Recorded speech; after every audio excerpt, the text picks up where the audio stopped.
Vamos a empezar con nuestra sexta sesión que tiene que ver con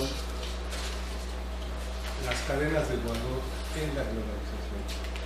Y le pedimos a Valentín Solís y Arias que nos platicara sobre este tema, ¿no?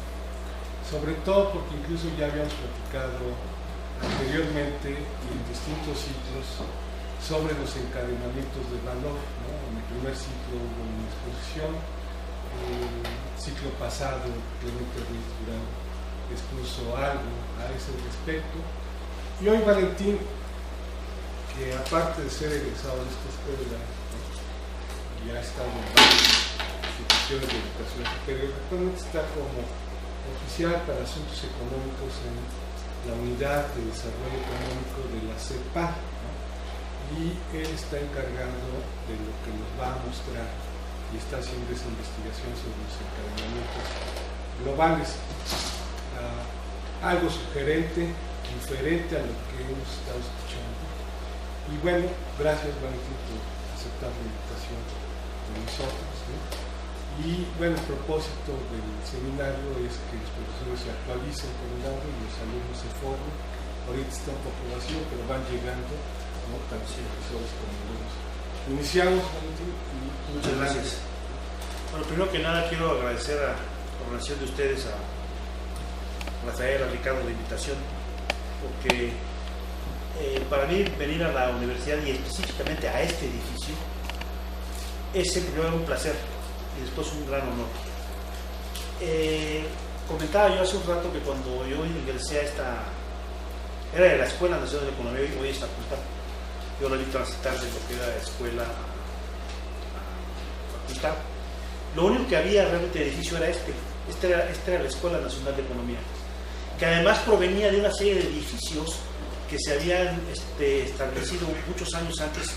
Mi suegro Francisco Rostro Plasencia, que fue profesor aquí durante 30 años de estadística, junto con Andrés García Pérez, y los veía yo en la casa con cierta frecuencia. La Escuela Nacional de Economía surge como un apéndice de la Escuela de Derecho, y de hecho en muchas universidades todavía existen las escuelas de economía asociadas a las facultades de Derecho. Después voy a regresar al tema, es medio curioso el asunto, pero obviamente había problemas con el llamado derecho económico.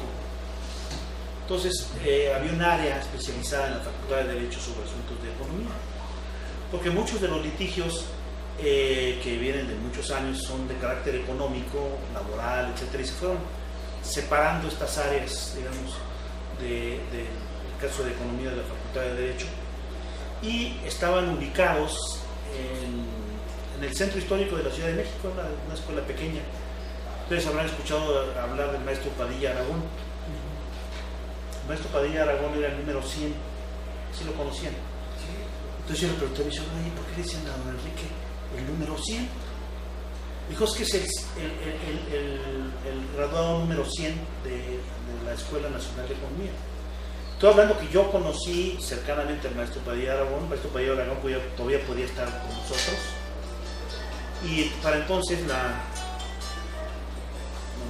no puede ser, estoy en clase, luego les comunico. Sí, vale. ¿Quién eres? ¿Qué es esto? Déjame apagar esto.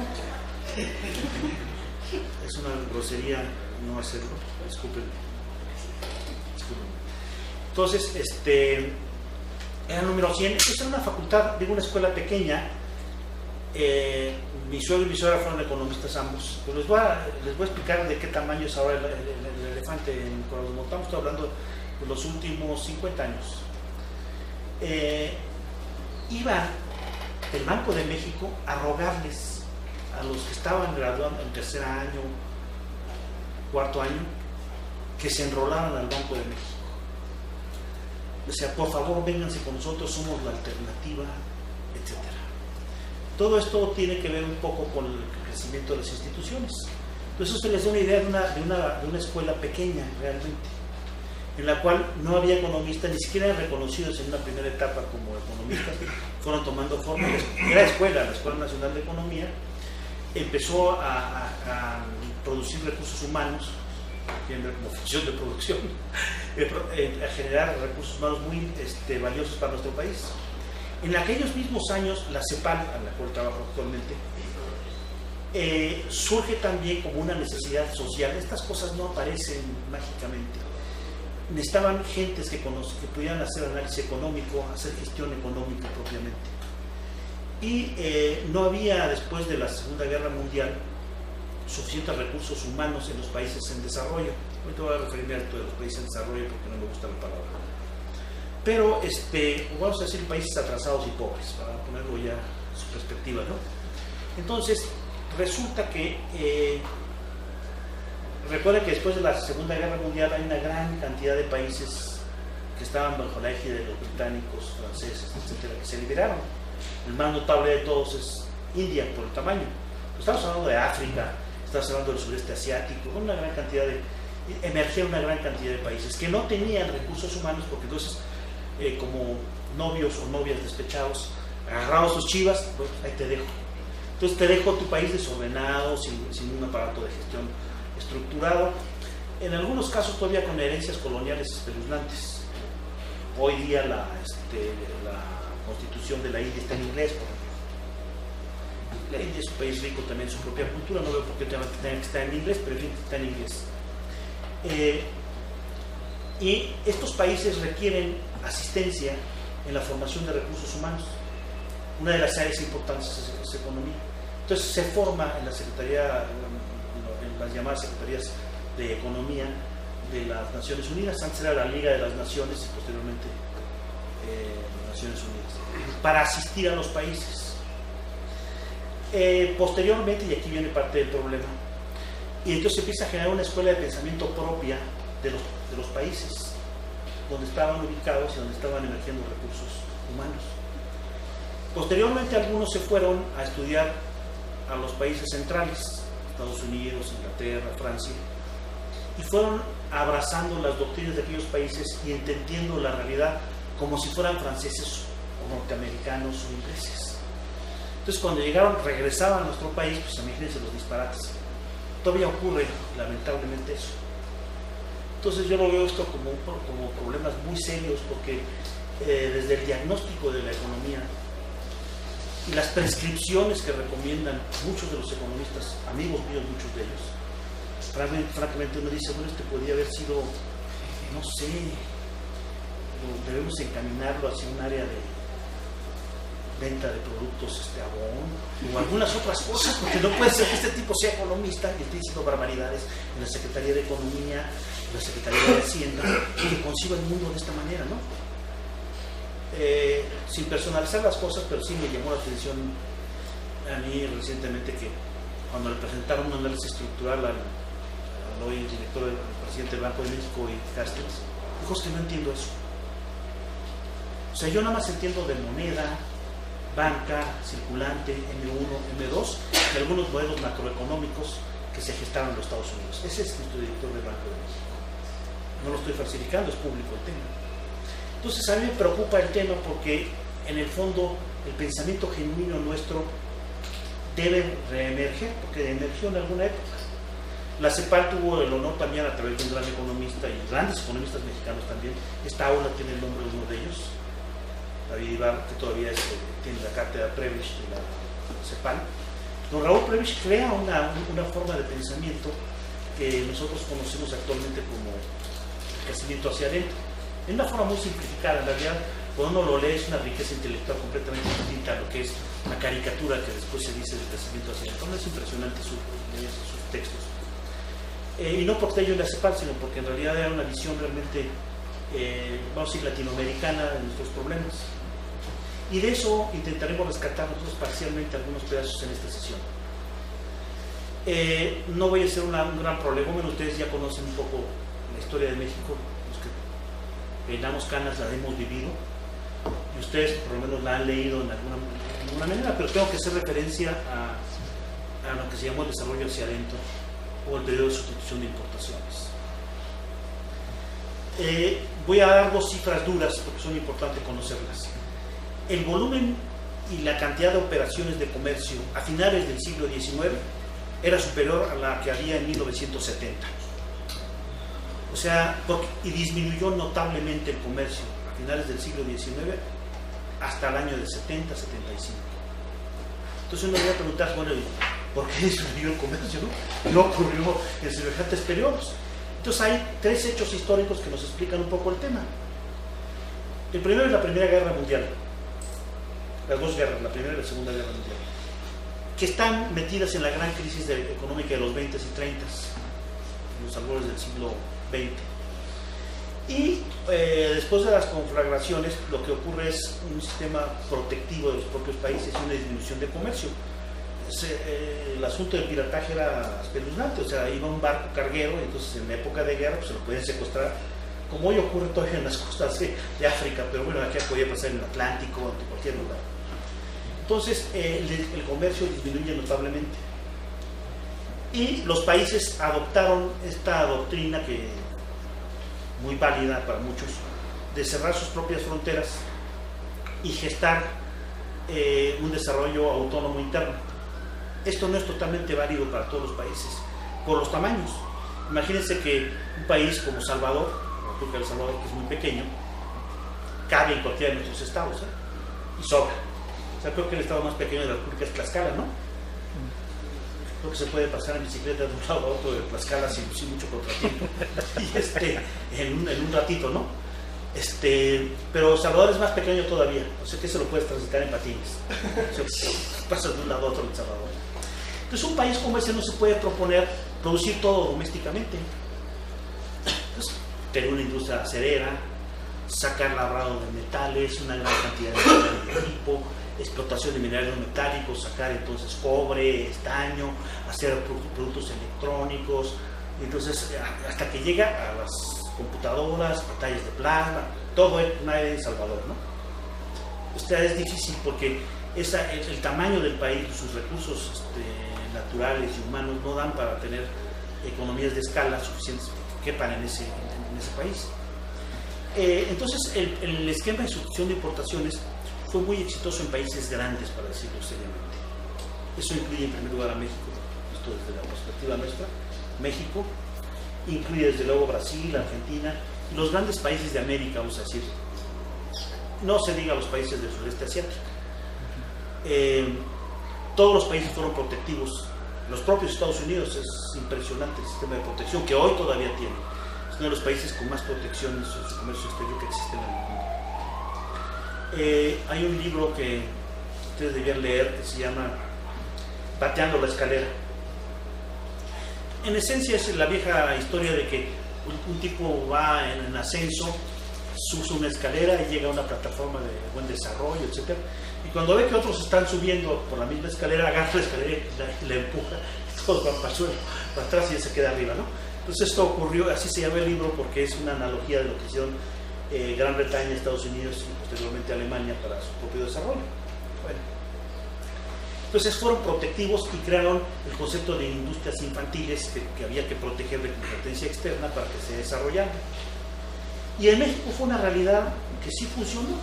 La industrialización de México en realidad emerge en los años 40, entendido ya masivamente, y a mí me tocó todavía en los años 70 asistir a los comités de importaciones. Les voy a hacer una pequeña síntesis de una de las reuniones.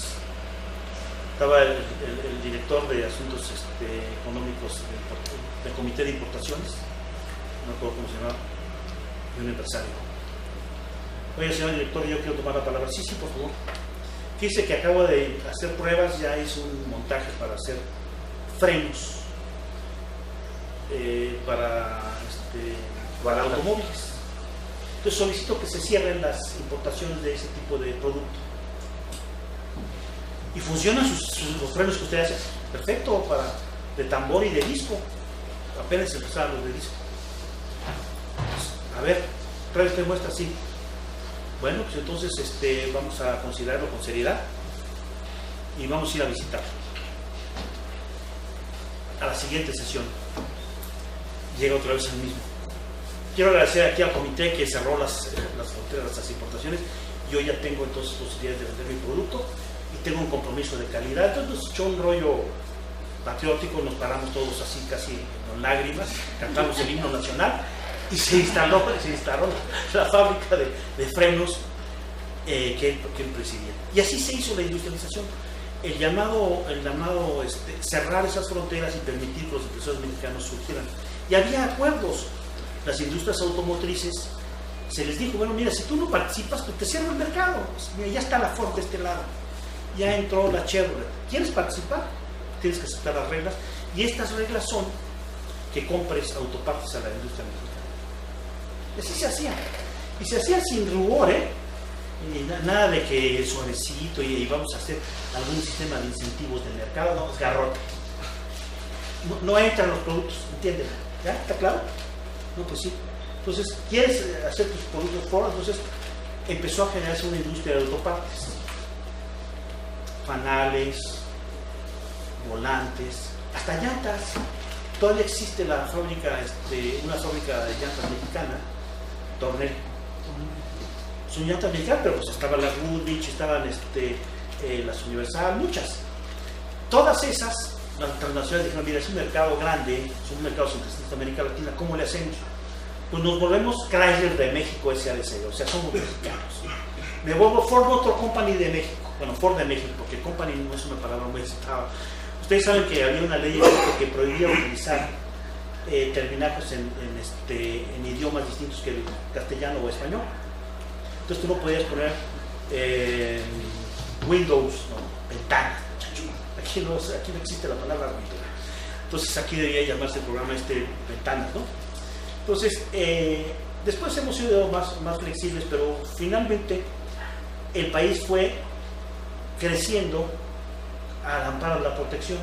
Y lo estoy diciendo textualmente porque cuando tú proteges a la industria de autopartes, proteges una cadena muy grande.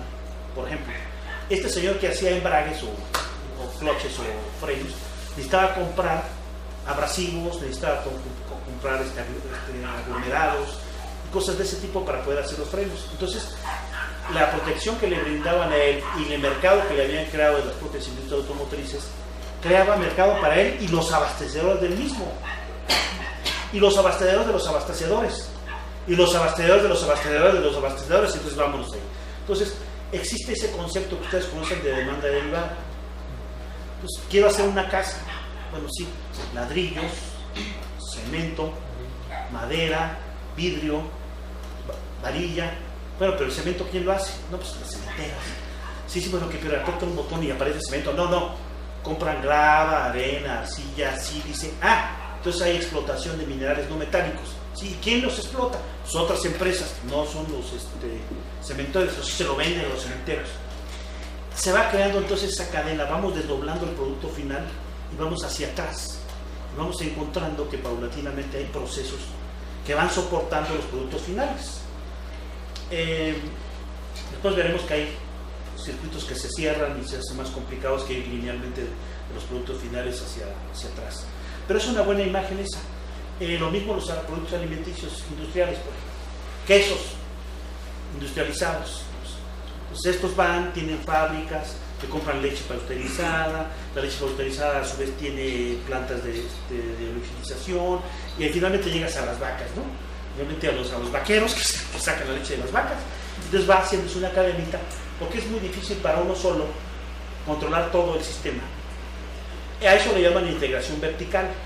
Te integras verticalmente desde vamos a decir que alguien decidiera apoderarse de la construcción, entonces tendría que tener desde la explotación de canteras, arcillas, producción de cemento, pero también tendría que tener explotación de otro tipo de canteras para hacer ladrillos, tendría que tener aserraderos, tendría que tener el desarrollo de perfiles metálicos, pues entonces obviamente tengo que tener minas para explotar acero. Entonces estás hablando de algo imposible. La división del trabajo entonces permite hacer esto de una manera coherente. Y la industrialización entendida como protección es eso, es detonar cadenas hacia atrás de productos, entonces, que abastecen unos a otros. Entonces, en esta historia fueron creándose una gran ropa, calzado, radios. Bueno, había marcas de televisión mexicanas, Majestic, por ejemplo. que el otro día pasé ahí por una de las avenidas y cuando veo el edificio Mayet me puse a llorar. Dije, no, se acabó, no hay televisiones mexicanas, ahora todos queremos Sony. Entonces, ¿qué ocurre? Esta protección hacía que radios, televisiones, refrigeradores, alfombras, todo tipo de productos finales, productos intermedios que soportan a los finales y productos primarios que soportan a los intermedios. Y son cadenas muy sutiles, ¿no? Muy sofisticadas. Bueno, el desarrollo hacia adentro, proteger tu mercado y empezar a hacer una sustitución hacia atrás. Entonces aquí hubo la queja de que, bueno, fuimos sustituidos hacia atrás, pero nunca sustituimos los bienes de capital. O sea, sustituimos efectivamente los productos terminados con productos internos, cuyos son productos intermedios, pero no nos fuimos hasta mero atrás. Esa es, digamos, la queja de algunos alrededor de este tema de la industrialización hacia adentro, o sea, lo que se llama el desarrollo hacia adentro. Entonces dijeron, no, miren, esta protección es inhumana, porque estos desgraciados de los empresarios, recuerden que el empresario es malo por definición, entre comillas, ¿no? Pues veremos que es una versión ideológica del tema, pero estos desgraciados tienen utilidades excesivas. ¿Por qué? Porque lo que una televisión que Majestic vendía en 1,000 pesos la podías conseguir en el mercado internacional a 250. Todo lo demás es utilidad de Majestic. Pero no es cierto, que no funciona de esa manera. Pero había la percepción de que la protección daba productos finales caros y que estabas castigando a los consumidores y beneficiando a una clase empresarial con una ayuda institucional al cerrar esto. Dice, bueno, sí, se industrializó, se generaron empleos, sí hay muchos productos mexicanos, se hizo una gran industria mexicana y se esperaba que paulatinamente se iba a ir retirando esto y que estos ya, habiendo crecido de las industrias infantes, ahora ya robustos jóvenes y adultos poderosos, iban a incluso hasta exportar. Pero en el diagnóstico no fue así, dijeron, no saben que esto de la industrialización por esta vía está encareciendo los productos y no hay garantía de que esto vaya a desarrollar el país, vamos a hacerlo de otra manera. Vamos a sustituir exportaciones, vamos a enfatizar exportaciones, vemos productos que vayamos a exportar y encadenamos hacia atrás las industrias que van a exportar, y ahí sí el tamaño de los mercados no es un problema, porque también se argumentaba que un mercado, les voy a poner un caso de automóviles, era un mercado protegido en México, difícilmente se iba a sacar el carro González, o sea, Ford sí, pero González no. Y la razón es la siguiente, ustedes han visto que todos los carros tienen el techo, la capota o el cofre, etcétera, que son estampados metálicos. ¿Qué es eso? Es bilámina que entra en unas maquinotas grandotas que la prensan y le dan la forma que tiene, medio curva, etc.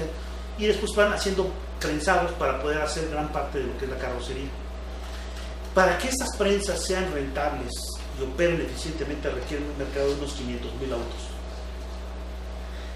Las ventas masivas de un coche aquí en México difícilmente llegan a eso. O sea, toda la industria automotriz el día de hoy produce 2 millones de automóviles. Hoy, imagínense en los años 40 y 50, plantearse que tenía que tener esos niveles de producción. Entonces, de ahí viene la lógica esta de que, bueno, vamos a hacer automóviles o productos que tengan mercados masivos. ¿Saben cuántos clientes debe tener un teléfono celular para que sea hecho al costo que tiene? ¿Cuánto creen que sean las ventas de aparatos de la Apple en los iPhones o de Nokia? Millones anuales. Entonces, si nosotros metemos una planta como la de Nokia o la de iPhone aquí en México, para abastecer exclusivamente el mercado mexicano no es rentable, saldrían carísimos estos productos. Tienen que tener mercados muy grandes. Estos argumentos son válidos todos, tanto el de la industrialización como el de atacar los mercados internacionales con economías de escala. Vamos a matizarlos un poco para después. Y hay ciertas confusiones alrededor del tema. Pero se hace la crítica, insisto, al desarrollo hacia adentro, y entonces se hace esta nueva propuesta. Vamos a crecer hacia afuera.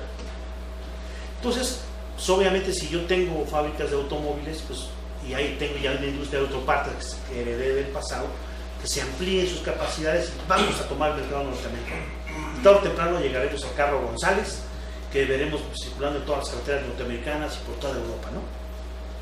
Bueno, hay problemas tecnológicos, hay el problema de quién gobernaba estas cadenas, quiénes son los dueños y propietarios del conocimiento, patentes, regalías, etc. Entonces no parece tan sencillo el tema, pero los ingenuos pensaron que era posible hacer eso, ¿no?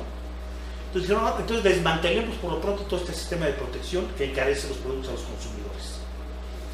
Pongamos a los empresarios mexicanos en verdadera competencia con el exterior y fomentemos el crecimiento de nuestras exportaciones. Entonces hay un cambio de rumbo de lo que era el crecimiento hacia adentro a lo que se llama el crecimiento hacia afuera.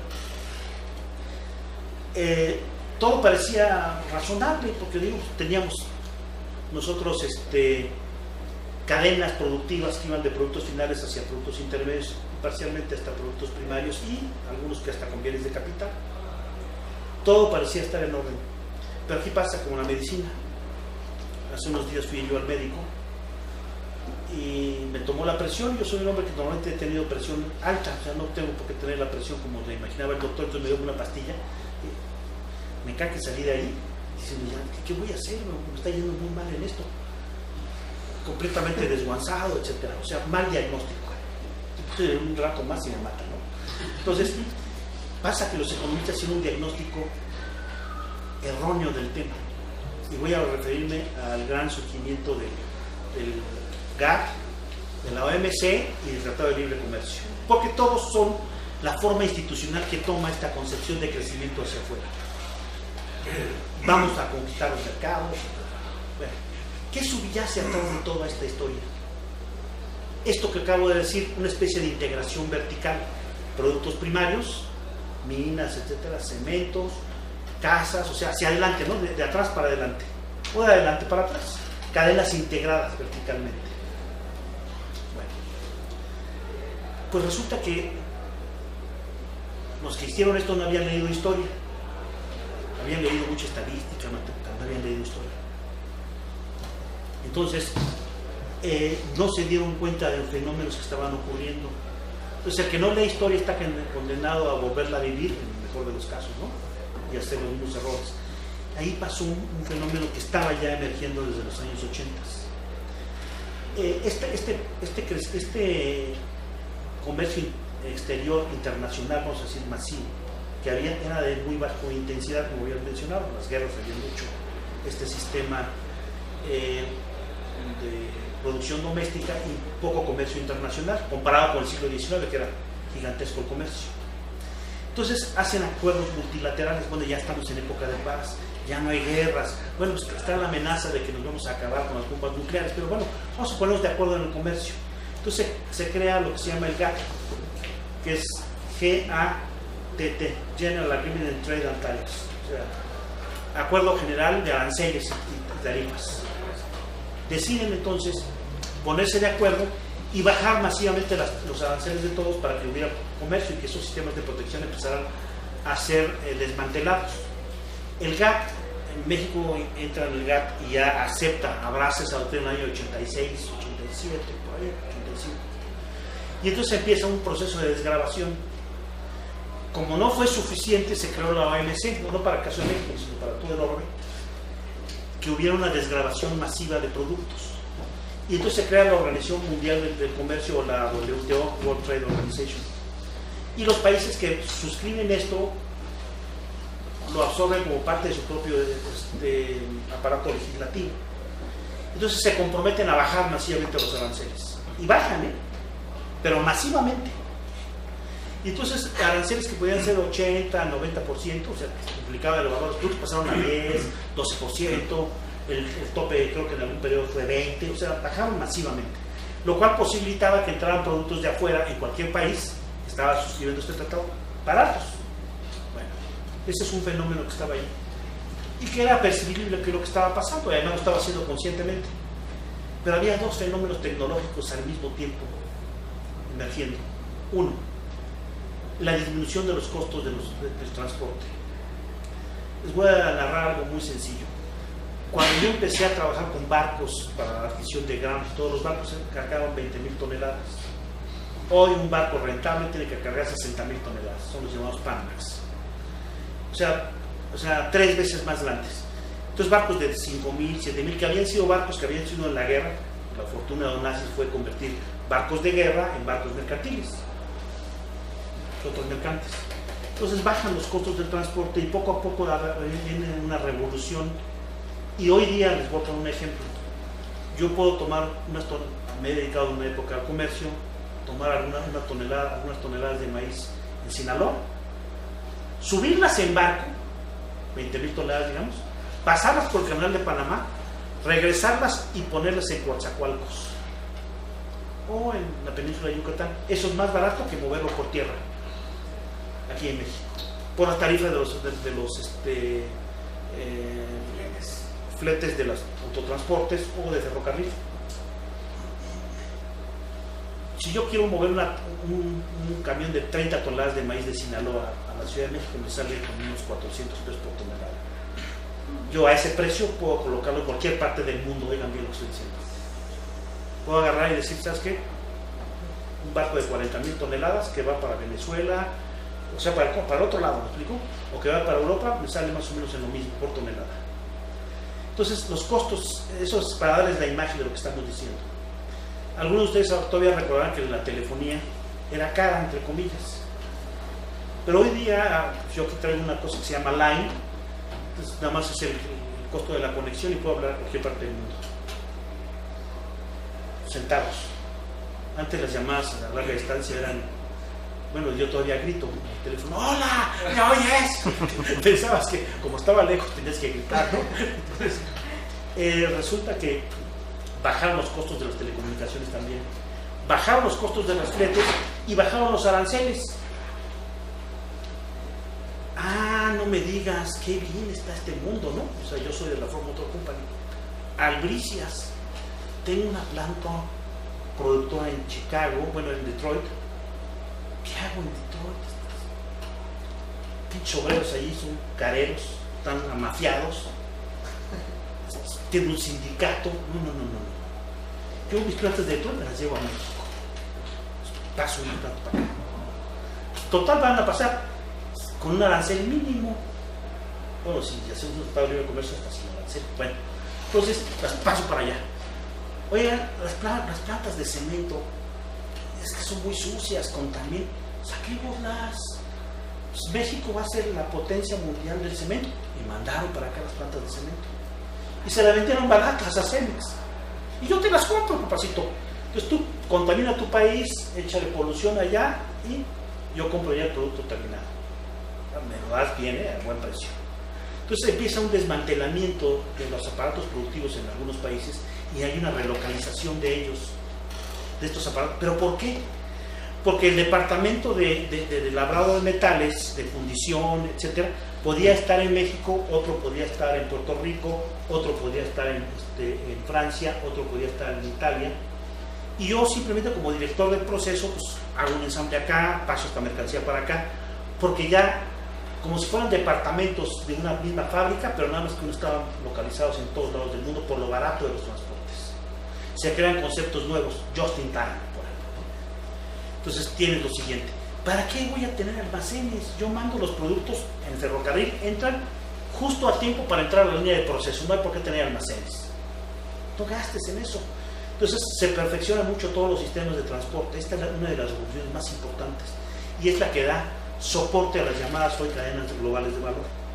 O sea, hay los medios físicos para departamentalizar las grandes fábricas en pedacitos en distintos países. Fragmentación de las estructuras productivas.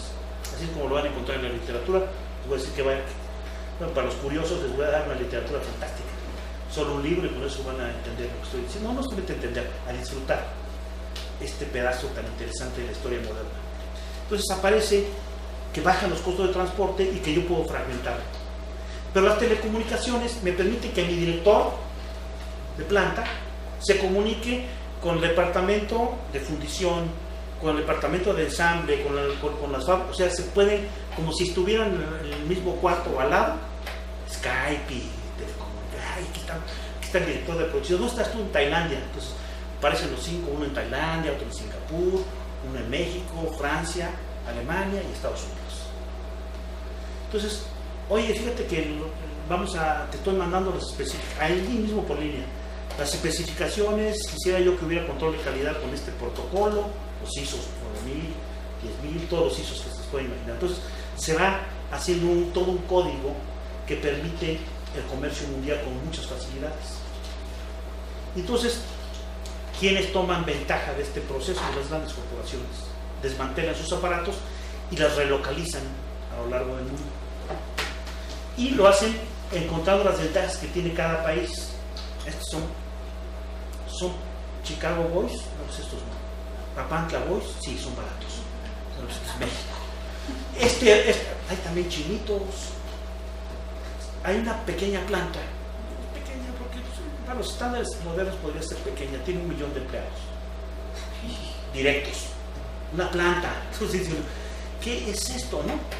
Foxconn se llama, Foxconn, China, que es la que ensambla todos los iPhones, Nokias, Nintendos y barbaridad y media, ¿no? Pero pues lo hacen barato, realmente. Entonces, ahí está. Entonces, ¿qué pasó con mis iPhones, mano? Échamelos rápido. Está aquí esto.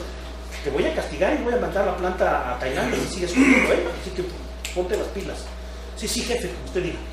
Entonces, esas cadenas, es lo que entendemos por cadenas globales, son esto, es la fragmentación de los procesos y cómo alguien las va integrando. La pregunta de los 64,000 es ¿quién es el jefe de la cadena, no? ¿Quién es el que manda y gobierna esa cadena? A eso se llaman gobernanza o gobierno de las cadenas de valor. Entonces, bueno, pues voy a poner el caso de Nokia, que es un caso muy estudiado, es de los primeros que se estudiaron a fondo. Entonces dijeron, bueno, este no es Nokia, este es Huawei chino, ¿no? Es de reciente creación. Pero supongan por favor por un momento que este es un Nokia. Nokia hace su diseño y tiene más de 300 partes que se hacen y se manufacturan estas partes en distintos lugares del mundo, más de 30 países. Se ensamblan en distintas fases y el mercado principal de los Nokia, pues, ¿cuál creen que sea? ¿Do you speak English? Bueno, ok, en Estados Unidos. Entonces hace todo el ensamble y pedacería y luego finalmente va al mercado norteamericano. Pero el jefe de esta cadena, que tiene chips en un lado, componentes plásticos por el otro, displays, baterías, 300 componentes, lo podemos componer aquí, entonces podría llenar la mesa hasta los mecanismos más pequeños. Pero los mandan a hacer en distintos pedazos y este tiene la Nokia, que era, ahora ya es Microsoft. Hasta hace poco, esta era una empresa noruega, ¿verdad? Sí, noruega. Tenía su mapa de cómo ordenaba cada uno de esos y cómo hacer el ensamble, era el jefe. Entonces, yo me llevo por ordenar la producción en todos los países, hago mis costos y le sumo 40% mío. Ahí pago mi diseño, el control de la distribución, o sea, yo soy, después de que ya saqué los costos, le meto un 40% adicional y saco un producto muy competitivo. Claro, mi mercado es de 600 millones de pelados, ¿no? 300 norteamericanos y 300 en Europa. Bueno, pues vamos a intentar, se meten, pues, obviamente sí venden esas cantidades astronómicas de productos y el que gobierna la cadena es el que tiene derechos de patente, entonces hay pleitos a cada rato. Apple está demandando a Samsung porque le pirateó no sé cuántas patentes para hacer los teléfonos. Samsung se declara inocente de palomita porque no robó nada a Nokia, pero finalmente lo que está ocurriendo es que hay derechos de propiedad, hay derechos intelectuales, patentes que permiten a muchos que haya el gobierno de las cadenas de valor. Entonces muchos ni siquiera, hay algunos que ni siquiera tienen plantas. Hay una cadena por ahí que creo que vende el 40% de los productos de consumo doméstico de Walmart. Entonces ustedes van y sacan una marca que se llama Great Value, creo. No necesita fábricas, le ordena a los colombianos que hagan el café bien envasado.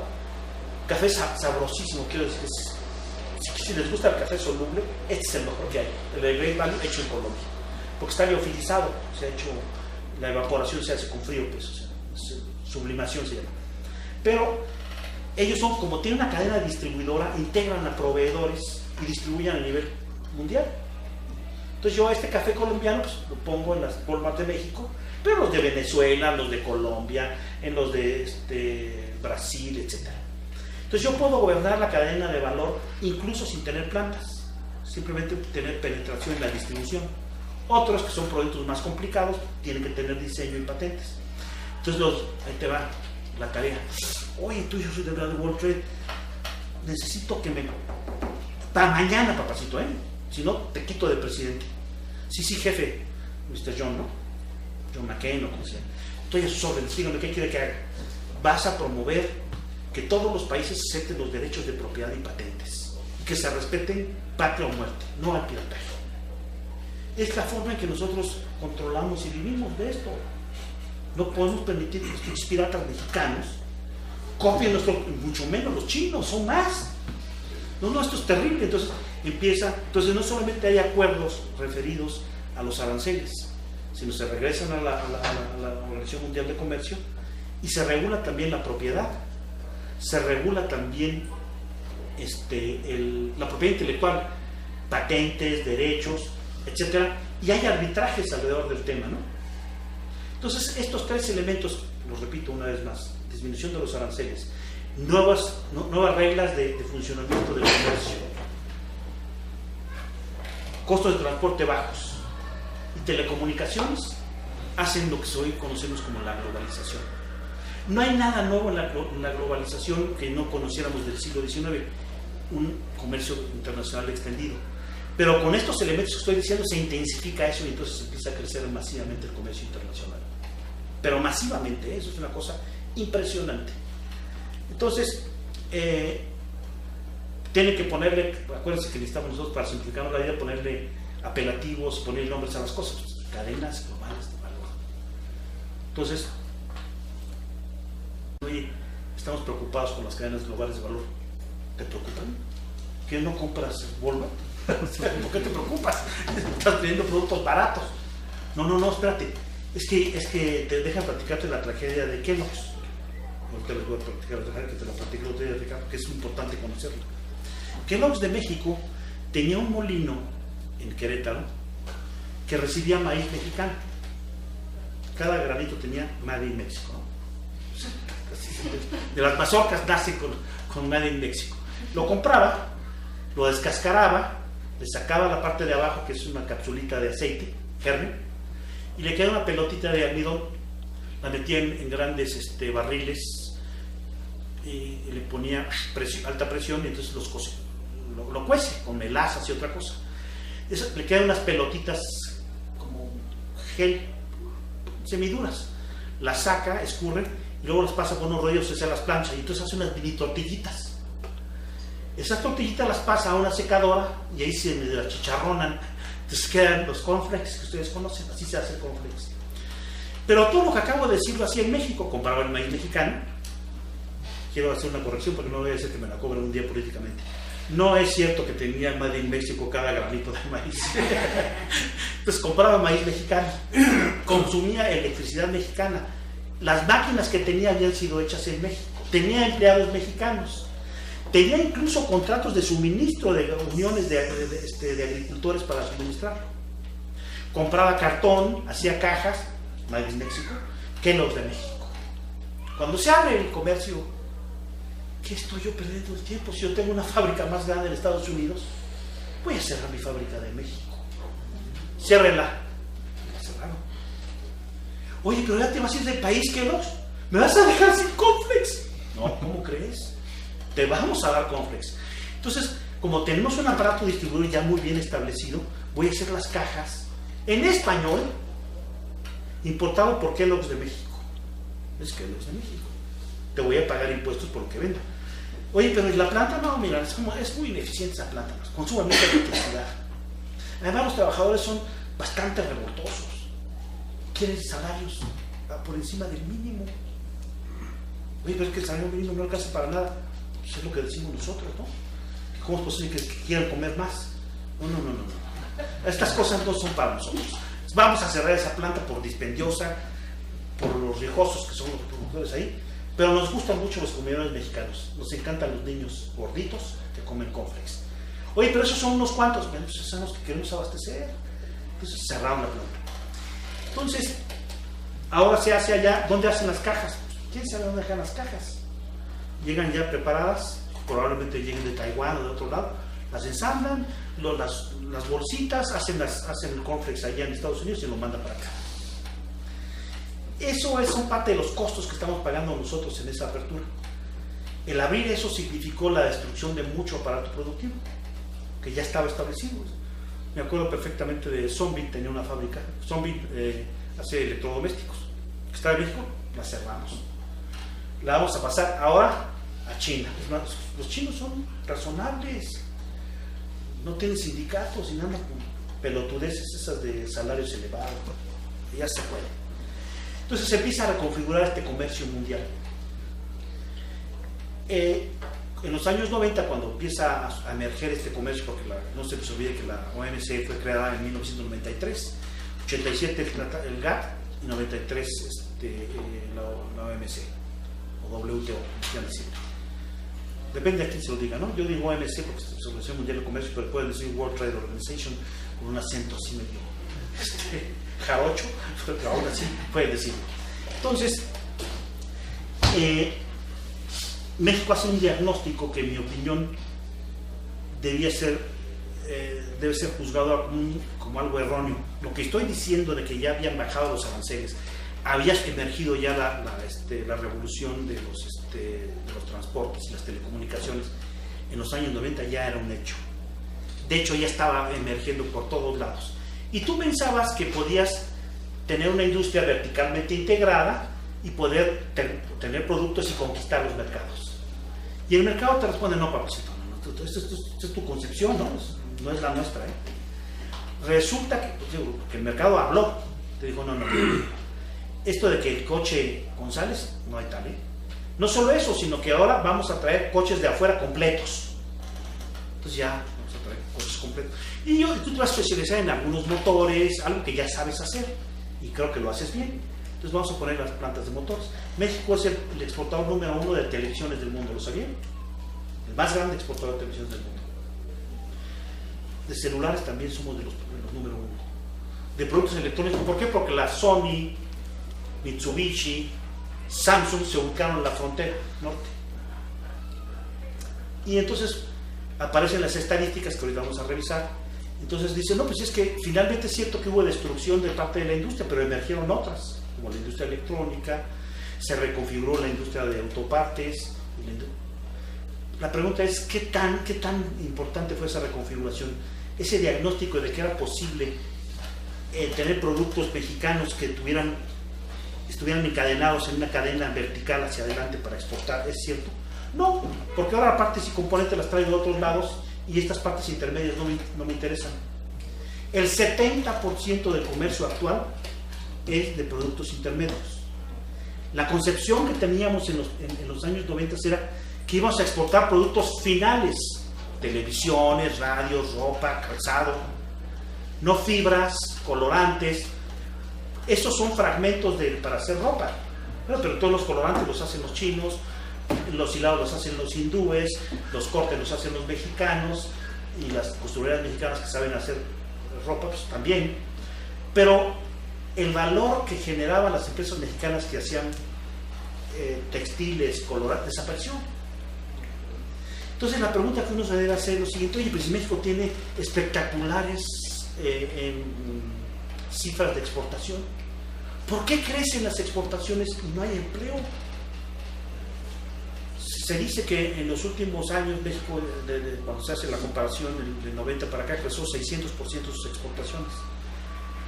Hablamos de exportaciones de México en los años 90 de 50,000 millones de dólares al año. Hoy exportamos 1,000 millones al día de dólares.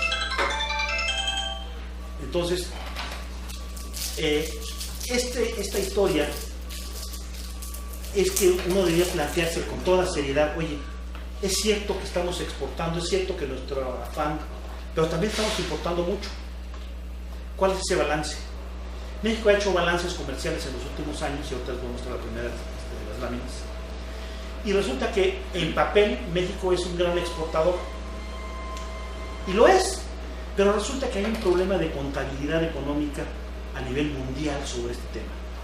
Resulta que yo voy a tomar otra vez el ejemplo de los Nokia, o algo más sencillo, los cuadernos.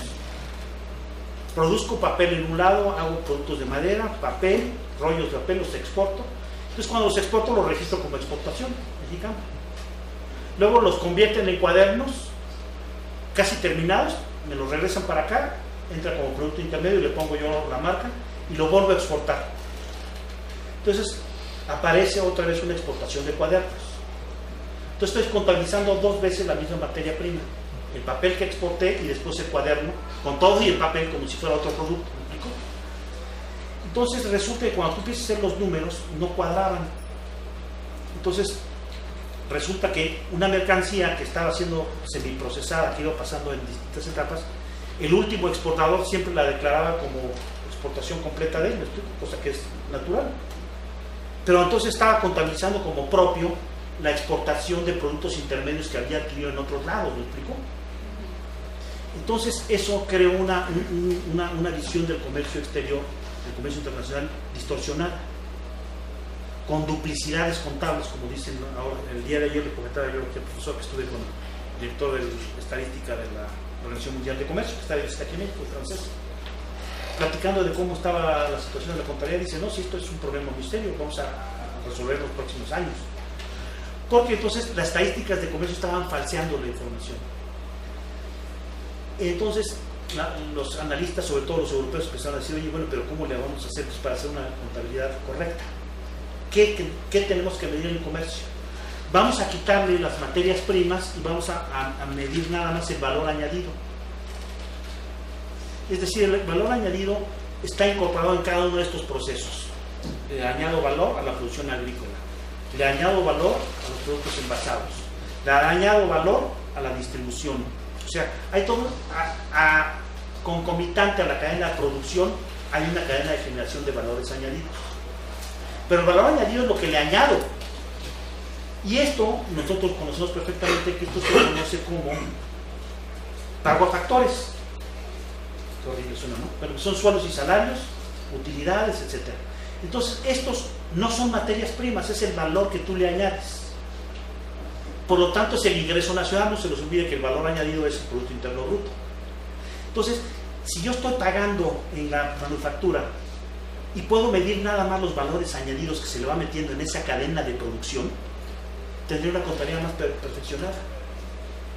Ya todo da. Ahora sí, ya tenemos cómo resolverlo. Entonces, oye, pero es que tenemos observaciones en las aduanas de productos como Nokias, cuadernos. Eso es lo que tenemos institucionalizado. No tiene una letra que diga ahí, este producto fue hecho en Taiwán, pero se le añadió valor añadido por tanto. Las demás materias primas provinieron de China. Y luego cuando lo exportas y vas teniendo una especie de historial ahí de qué tanto valor le añadieron a cada una de las etapas. Eso no existe, ¿no? También sería carísimo montarlo, ¿no? Entonces, estaba yo chiflando aquí por abajo, Valentín, necesitamos medir eso. No la jodas, ¿no? ¿Cómo que voy a medir eso? Ya hay investigadores que lo están haciendo. Voy a hablar coloquialmente, que después, profesor, usted va a editar esto, quiten las malediciones que digo. ¿Te cae? ¿Te cae que quieras que mire eso? Sí. Ya hay, no me digas, ¿en serio están tratando de ver? Sí. A ver, échame la literatura. Entonces mandaron un críptico y oscuro paper, y a través de su entonces empecé a entender que efectivamente había un grupo de gente que estaban metidas en cómo evaluar eso. Entonces hay uno muy famoso que se llama Gary Galefi, norteamericano, que abrió un área en la Universidad de Duke de estudios de la globalización. Entonces agarró la Nokia, agarró la ropa y producto por producto empezó a seguir la traza de todo esto. Pues a ese paso, en el año 7000 va a terminar su mapa, ¿no? Producto por producto. Pero así estoy hablando de los años 90, ¿no? Finales de los 90 ya. Pero el tipo estaba obsesionado, y lo reconozco, ha venido aquí a la facultad, etc., con medir eso, ¿no? Y hay que agradecérselo. Y empezó a sacar casos importantes para notar que efectivamente podías tú tener superávit en términos de valor bruto de exportaciones y déficit en materia de valor añadido. Voy a poner un caso.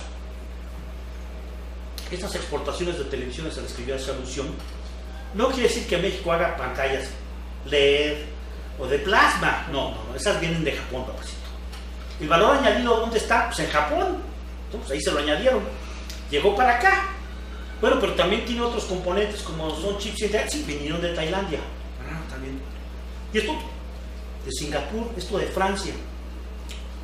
¿Y tú qué hiciste, no? No, pues yo los puse todos juntos y los pegué, siguiendo el instructivo, y esto hice el producto final. Y ahora, ¿qué hiciste? Pues lo exporté a Estados Unidos. Bueno, ni siquiera tuve que exportarlo, lo puse donde me informó la Sony que lo tenía que poner. Entonces tú nada más le añadiste los sueldos y salarios de las muchachas que están en la frontera norte haciendo ensambles. No, pues sí, esto. Pues eso es lo que te cuenta como exportación, papacito. Todo lo demás está en otro lado, ¿no? El crecimiento de la demanda de televisiones en Estados Unidos podría implicar grandes ventas de productos y componentes mexicanos y todo lo que acabamos de decir, que tengo plantas integradas que hacen plásticos porque saben refinar correctamente el petróleo, lo sacan del carbón polímeros y hacen plásticos y hacen plasma. Todo eso lo puede hacer México probablemente, pero lo trae de otros lados porque en la nueva fábrica mundial que se creó, como acabamos de decir, al amparo de las tres revoluciones. ¿Cuáles son? Examen final. La revolución institucional.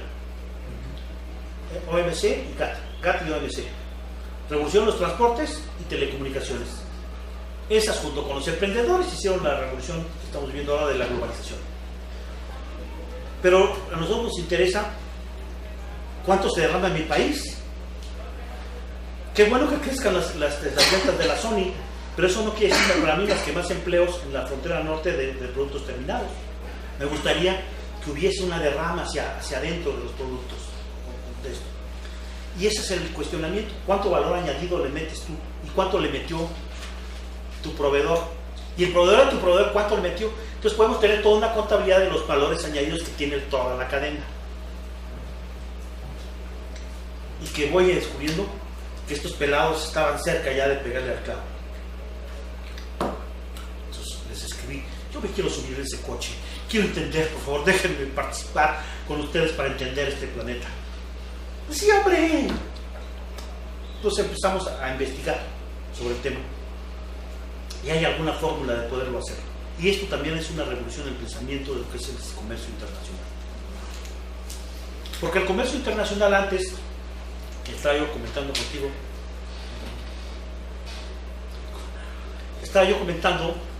con Ricardo que el tema central era que la OMC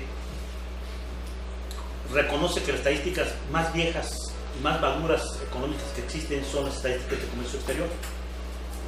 Porque los ingleses, franceses del siglo XVIII estaban preocupados por saber cómo estaban sus balanzas comerciales, eran mercantilistas. Entonces tenemos una vieja tradición para hacer estadísticas de comercio exterior, hechas en valor.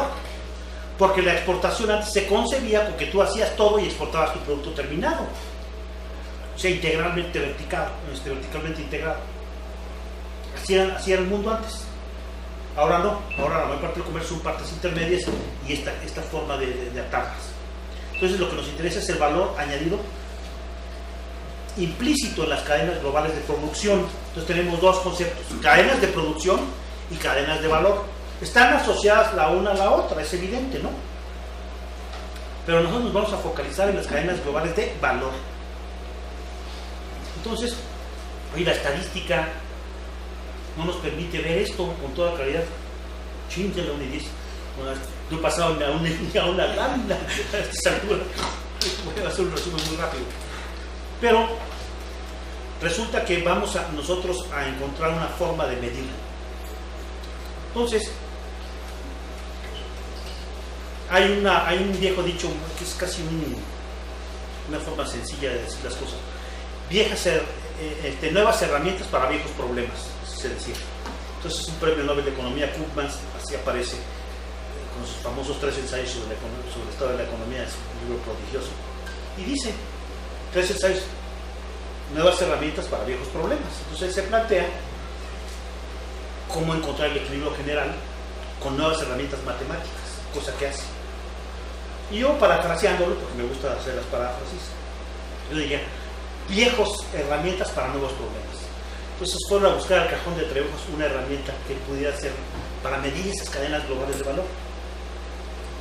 Y se encontraron a un ruso norteamericano, vituperado, amado y temido y satanizado, Vasily Leontief. Yo vituperado porque venía de la Unión Soviética, era sospechoso, ¿no? Tenía ideas exóticas de planificación y cosas por el estilo, cuando aquí lo que gobierna es el mercado es el padre de todo, ¿no? Dice todo, habla por sí mismo, tiene una vida así genuina. Y este desgraciado piensa en la planificación, ¿no? Y quiere medir el sistema de equilibrio general, está medio locotrón. Pero finalmente se impuso, y entonces el insumo producto sobrevivió y reemerge como el instrumento apropiado para hacer estas predicciones. ¡Ah, chingada! ¿Cómo? A ver, quiero verlo. Resulta que en una matriz de insumo producto tú tienes la colección de bienes intermedios que usan cada una de las industrias. Y abajito tiene un hilo que dice cuánto valor añadido le estás metiendo y finalmente el valor de la producción. Y las importaciones, ¿dónde están? No, pues allá abajo también. Tienen GIS aquí, bueno, para que les dibuje un poco la... Perdonen que tengan que recurrir a elementos gráficos, porque si no, no va a quedar claro esto. Dame dos, sí, no te puedo pintar una roja, para que sea comunista, y una azul, para que sea de la derecha, sin connotaciones de ninguna especie utilista. Bueno, qué bueno que no estoy al lado en este momento, Quiero decirles que invitaron a una plática de este mismo tema en la Universidad de Nahua para el próximo jueves y voy a ir mucho gusto. Pero aquí tenemos una matriz roja.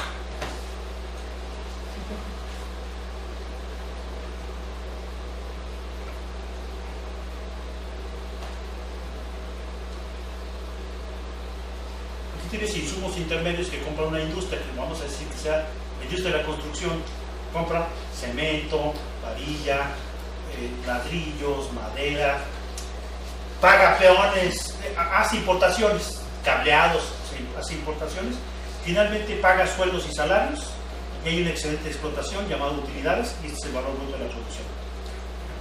Por eso este lado para que lo vean ustedes, esta industria compra los medios, cemento, varilla, ya puso una letra, no sé qué quiere decir, pero ladrillos, importa algunos componentes, paga sueldos y salarios, tiene utilidades y saca valor bruto de la producción. Bueno, aquí está la historia. Aquí tenemos uno, que es así. No están los productos de la producción de todas y cada una de estas industrias, ¿no? Que están aquí. Y aquí están los valores de importación de cada una de las industrias, y aquí están los valores añadidos de cada una de las industrias, distribuidos en dos, funcionalmente. Valor bruto de la producción. Es que acabo de ver la película de Cantinflas. Bueno, por eso les hice así.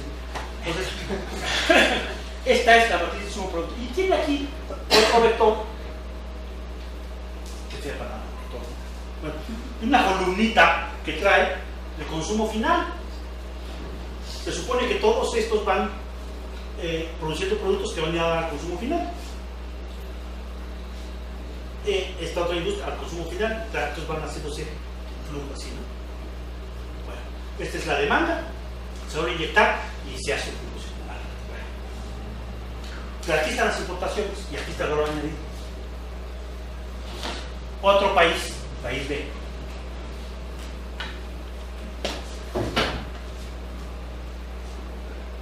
Aquí está su demanda final. Aquí está su matriz. La puse frente a frente, su demanda final de este. Los comunistas. Estas son sus demandas finales. Esta es la demanda final de estos. Estos también tienen importaciones. También tienen valor añadido.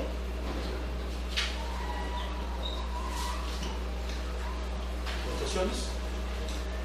Producción intermedia. Aquí en la demanda final aparecen las exportaciones de este país. ¿Cuáles son los componentes de la demanda final? Rapidito, al tiro. Consumo privado. Gasto de gobierno, exportaciones, importaciones. Exportaciones, aquí está. Entonces esto es consumo privado, consumo de gobierno, exportaciones. ¿Sí? Estos son los ítems de lo que se llama la demanda final, es un concepto keynesiano. Están aquí. Nada más que aquí están por sectores. Este tiene lo mismo. Tiene aquí exportaciones. O sea, parte del destino de la producción de estos es para exportar. Como hacen los economistas, no hay más que estos dos países del planeta, ¿no? Entonces, supongamos que no hay más que dos países. Entonces este le exporta pues nada más a este, ¿no? O sea, las exportaciones de este se vuelven las exportaciones de este, ¿no? Imagínense lo que voy a hacer en este instante. ¿Qué crees que voy a hacer? Lo pensaste, ¿verdad? Sí, eso fue lo que hice. Las exportaciones de este son las exportaciones de este. Ciencia hay aquí atrás, ¿no? Bueno, cuando este hace su producción, genera valor agregado que exporta, que son importaciones de este. Y lo mismo este genera valor añadido y exporta y yo importo. Entonces, en un modelo de esta naturaleza, cuando se incrementa cualquier demanda final de este, hay un notch de importaciones, un notch asociado de sueldos, salarios y valor añadido, de compra de materias primas, valor de la producción, que satisface esto. Pero lo importante que lo que me quiero centrar son las exportaciones y el valor añadido. Decíamos que el comercio internacional está esencialmente centrado en esto, productos intermedios. Ese es el 70% hoy de las exportaciones a nivel mundial son productos intermedios, no productos finales. Bueno, entonces, esta parte de importaciones, bueno, si lo puedo tener otro país acá y otro allá, todos los puedo adaptar a todos. Entonces, pero cómo transitan las importaciones, de dónde vienen las importaciones de este, a dónde van sus exportaciones. Porque lo que produce este también importa de otro lado. Y este también importa de otro lado. Y así se van atando todos. Tú vas a tener una matriz que incrusta a todas las matrices de todos los países. Una matriz multiregional, grandotota.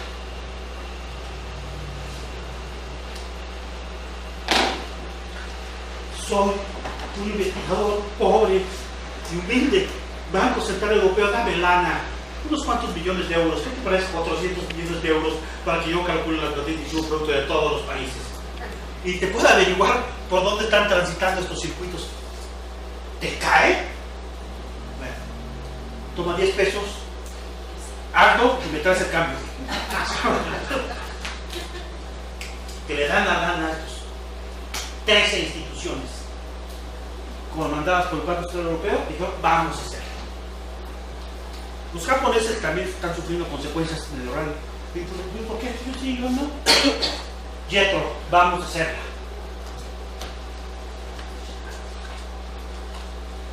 Los australianos encontraron también, vamos a hacer la nuestra.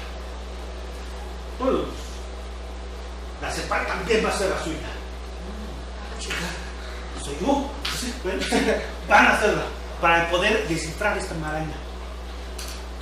Entonces lo que se hace es un ensamble de matrices para ver en las adquisiciones que hace un país cuánto es doméstico y cuánto es importado. Se complica muchísimo. Bueno, en lugar de tener aquí un vector, voy a tener una matriz. No soy muy bueno en los dibujos, pero puedo borrar este. Solo molido. Les voy a describir cómo están las matrices de comercio. Bueno, porque hay que enseñar algo, ¿no? Y cómo está construida una matriz multilateral de comercio internacional para calcular estas cadenas globales de producción y de valor, las dos. Fíjense más que bonito.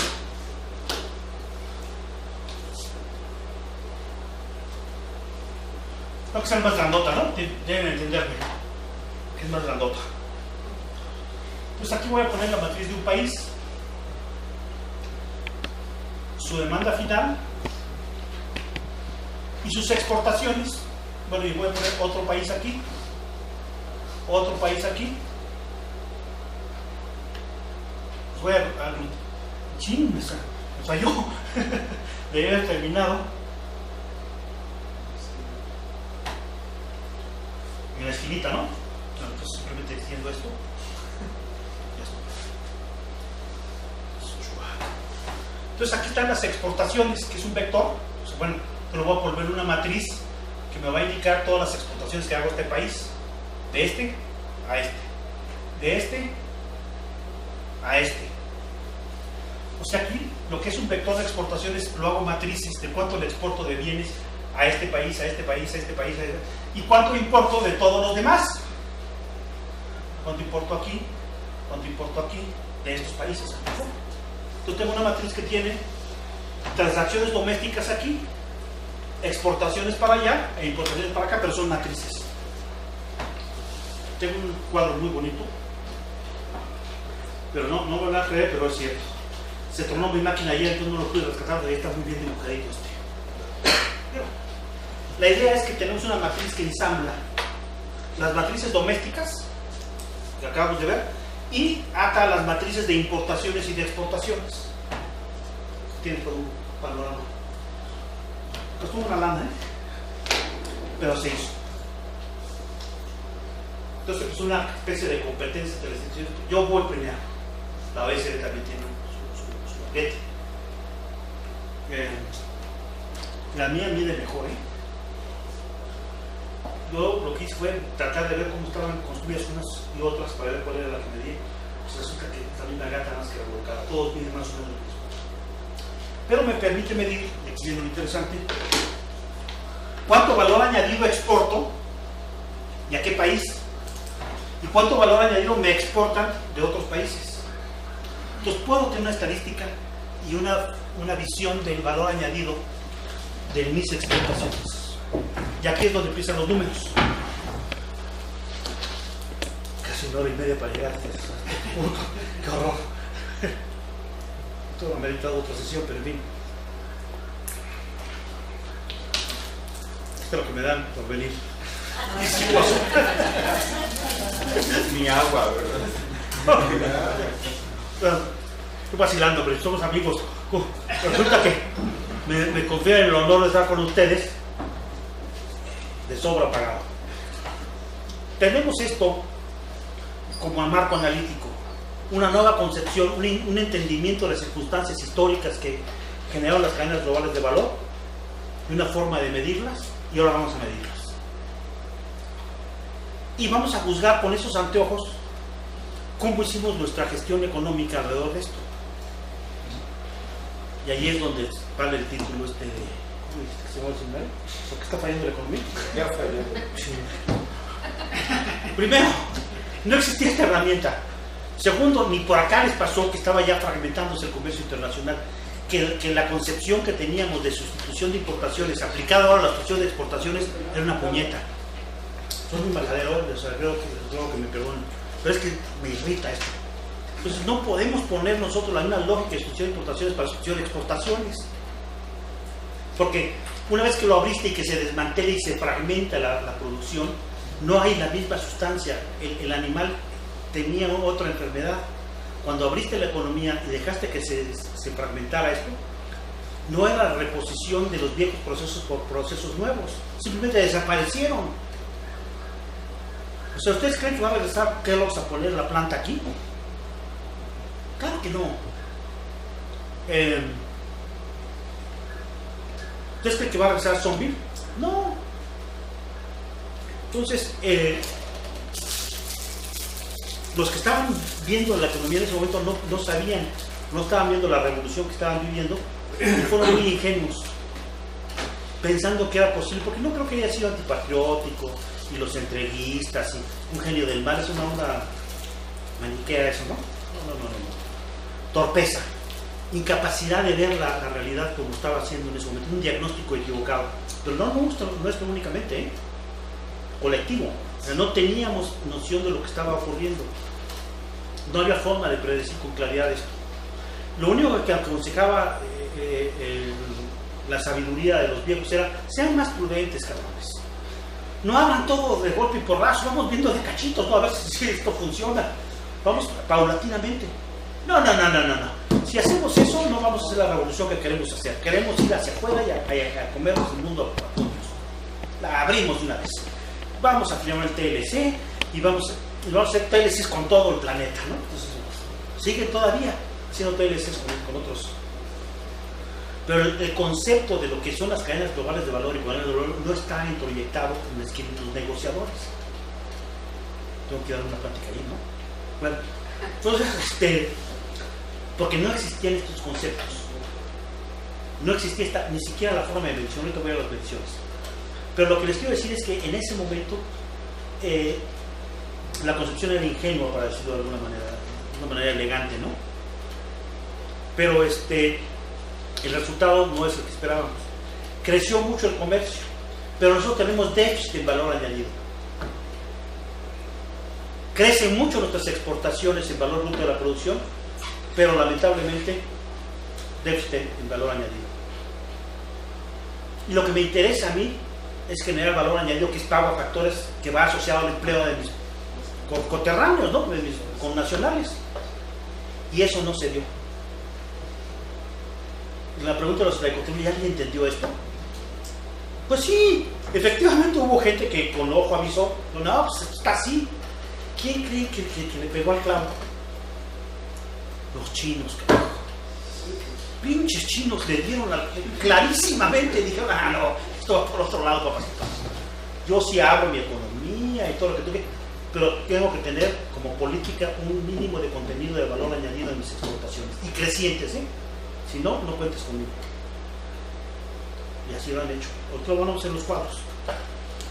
Entonces uno, cuando se tiene una concepción clara, tienes una forma y un diagnóstico claro, una forma eficaz para hacer política económica. Te sientas a negociar con el conocimiento que tienes sobre el fenómeno y puedes llegar a tratativas que beneficien a tu país. Para eso tienes que disponer de un buen herramental analítico y un buen herramental de medición de los fenómenos y una concepción del tema. Lamentablemente eso no se tuvo en nuestro... No es que no haya habido concepción, había una concepción, eso de sustitución de exportaciones. Había incluso formas de medición a través del mismo producto, pero como no eran multirregionales, el otro día no hay nadie de INEGI aquí.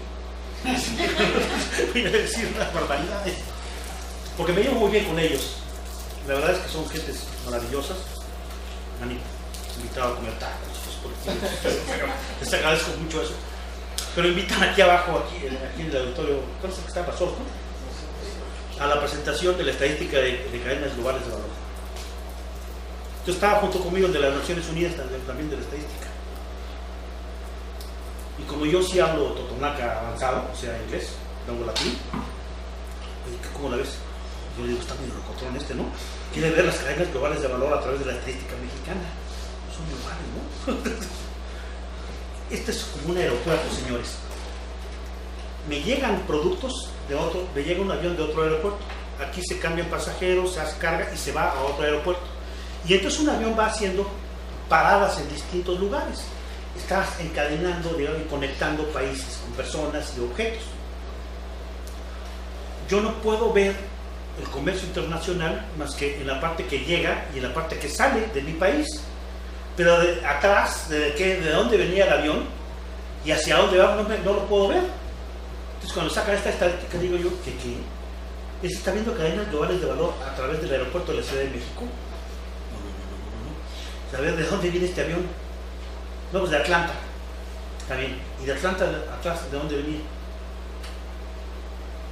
Creo que de Nueva York. ¿Sí? ¿Seguro? No estoy seguro. No, pues esa no venía de Nueva York, venía de Vancouver. Entonces, los orígenes y los destinos se necesitan un instrumento de esta naturaleza para tenerlo claro, para poder conceptualizar. Yo no puedo ver las cadenas globales de valor a través de la estadística de un país. Tengo que ensamblar todas, y este era el tema que estábamos platicando el día de ayer con el de la WTO o OMC. Cómo ensamblar esto y cómo darle profundidad a estas mediciones. Entonces, con todo el respeto provisorio y todo, vamos ya a ver algunos números. Primero, quisiera irme a... Bueno, aquí están.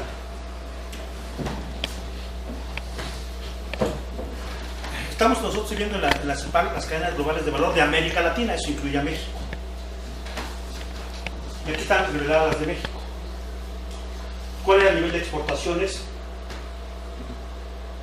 Del total de exportaciones mundiales, ¿cuánto era? Y cómo va pasando de 90 hasta 2011. Y ustedes van a poder ver que México, efectivamente, tal como lo dice el presidente, nos dijo con todo pompa que México tenía un crecimiento de 648% de sus exportaciones durante el periodo 90-2011. Vamos a ver a China. Durante ese mismo periodo, 3.541.6%. Exageramos un poco en decir que éramos la potencia exportadora, ¿no? Parece exportador. Rusia, 514. Cuánta mala ranchera, ¿sí? América Latina y el Caribe fuera de México, 583. América del Sur, 625. Entonces no se explica que tampoco hay una diferencia cualitativa importante nuestra frente a otros. Es más, somos chiquitos frente a otros. Entonces, la pregunta de construir estos países, y lo vamos a ver en un cuadro, ¿qué tanto valor añadido propio exportan y cuánto importan? Así de simple, no tiene ninguna ciencia, si eres tan amable. Voltea por favor, ahí dice cómo girar. Bien, hacia la izquierda. Aquí están las tasas de crecimiento de México entre 90 y 2012, 2.8. Con altibajos, pero comparemos con América del Sur, 4.3. Somos medio burros.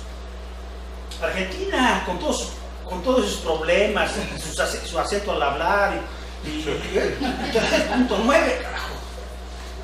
¿No? Tiene Chile, 5.2.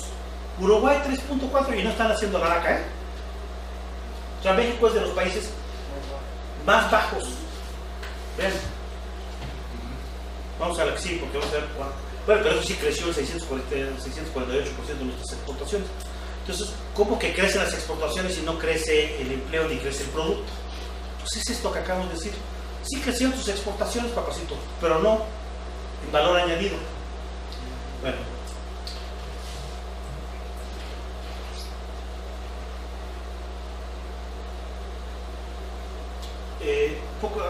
Bueno, vamos a tomar algún caso para darnos una idea. Esto voy a hacer highlights, como dicen. Estas son las exportaciones de equipo eléctrico, maquinaria y equipo de transporte. Equipo de transporte quiere decir aviones, autos, camiones, etcétera, ¿no? Aquí es básicamente la industria automotriz, porque no tenemos astilleros grandes. México compra insumos importados para exportar. Esta franja, con rojo. Y esto es lo que le pone doméstico. Brasil, esto es doméstico y esto es importado. Chile, se parece un poco más a México. Aún así, tiene un pedazo más. Colombia, carajo. ¿Qué es esto, no? ¿No te causa irritación ver estas estadísticas? Vamos al otro caso. Esto es para el año de 90. 90. Ahora vamos más adelante. 2000. Peor, carajo. Mira. Esta es el síndrome que tenemos. Voy a revelar esta estadística de 1400 formas distintas. Aquí está uno de nuestros grandes hacedores de la estadística, honestamente. ¿Cuántas estadísticas tenemos para un paísito chiquito solamente como Costa Rica con estos métodos? ¿200? Unas 300 medidas. Entonces, como verán, nosotros tenemos libros completos ya mapeando economía por economía, qué es lo que está ocurriendo. Pero esta es un highlight de lo que nos pasa a nosotros. Nosotros incorporamos poco valor añadido doméstico e importamos mucho. Y los otros países no lo hacen de eso. ¿Cuál es China? Vamos a ir para adelante. Más adelante. Vete casi hasta el final donde están los cuadros azules, aquellos. Vamos a ver. Vamos a ver. Sí, sí.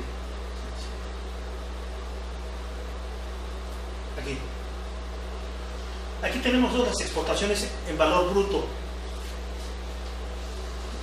Una identidad que es importante saber.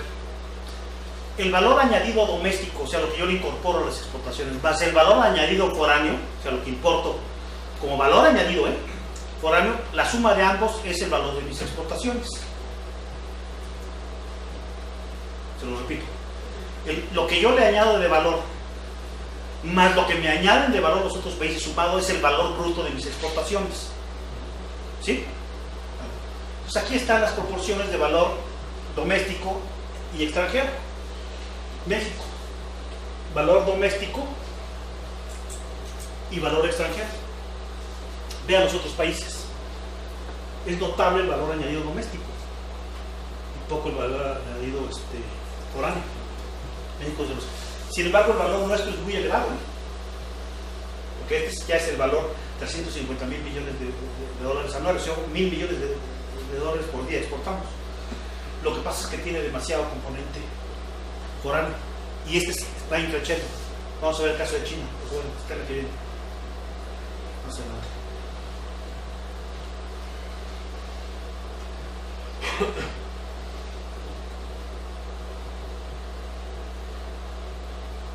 Qué quemada me estoy metiendo con la característica esa de China. ¿Sí debe estar ahí? ¿No, verdad? No. Ya se salió. No, ya se... China se fue. Se fue a la derecha. Aquí no, más para acá. No, pero aquí, bueno, en esta la podemos ver. ¿Qué es? Aquí está. Aquí está América del Norte. Bueno, estos son mapas técnicos, pero regrésate, déjame encontrar la de China, porque si no tenía yo la de China lista para mostrarla. Así como está la de Alemania y China, que son muy parecidas. O los propios Estados Unidos, ¿no? Este es comercio bruto. Este es comercio bruto entre México y Estados Unidos. Esta vale la pena mostrarla. Nosotros tenemos las exportaciones brutas acá. Y todas son proporciones de lo que le metemos, o sea, bienes agrícolas que exportamos, equipo de transporte, intervención financiera, minería, etcétera, son los productos. Y esta es la fracción de valor añadido que le metemos nosotros. Como era lógico, nosotros tenemos menos valor añadido en relación al valor de estas exportaciones que otros países, ¿no? Y hay una desproporción notable, tomo este caso. Ese se refiere al equipo eléctrico y maquinaria. En valor bruto exporto el 31.3% del total de mis exportaciones, pero en valor añadido solo el 10%. O sea, esta es la misma representada en valor añadido. Aquí está el valor bruto y aquí está el valor añadido. Entonces nos damos cuenta de que hay un desbalance, se ve así a simple vista, no es así en otros países. En otros países, esta se parece más a esta, pues su estructura. En esto tenemos un comercio muy distorsionado. Vete hacia atrás.